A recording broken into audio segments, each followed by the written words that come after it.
ସେହିପରି ରାମଙ୍କ ବାହିନୀ ଯେତେବେଳେ ଯୁଦ୍ଧ କରୁଥିଲେ ସୁସେନ ଚିକିତ୍ସକ ବୈଦ୍ୟରା ଯାଇଥିଲେ ଯେତେବେଳେ ଶକ୍ତି ଭେଦ ହେଲା ଲକ୍ଷ୍ମଣଙ୍କର ସେତିକିରେ ରାମ ବ୍ୟତିବ୍ୟସ୍ତ ହେଲେ କହିଲେ ମୁଁ ଅଯୋଧ୍ୟାକୁ ଯିବି ମୋତେ ଯେତେବେଳେ ମୋ ମା କୌଶଲ୍ୟା କୋଳକୁ ନେଇଛି ମାଲୋ ମୋ ଯେତେ ବୁଢା ହଉ ମା ପାଖରେ ପିଲା ନାହିଁ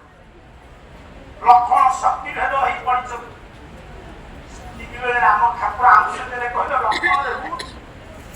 ଶୁଣୁନାହାନ୍ତି ଲକ୍ଷ୍ମଣଙ୍କର ଏକାଦୁଷ ଅବସ୍ଥାକୁ ଦେଖି ରାମ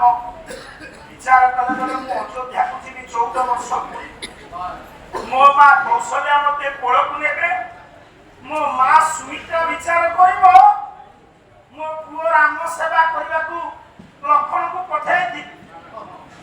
ମୋ ପୁଅ ଯାଇଥିଲା ସେବା କରିବା ବଡ ପୁଅ ଆଇଲା କୌଶଲ୍ୟା ନାଗି ବଳ ପୂର୍ଣ୍ଣ ହେଲା ମୋ ପୁଅ ଆସୁଥ କିଛି ସମୟ ଯିବ ପୁଅକୁ ନ ଦେଖି ଯେତେବେଳେ ସୁମିତ୍ରା ମା ପଚାରିଲେ ରାମ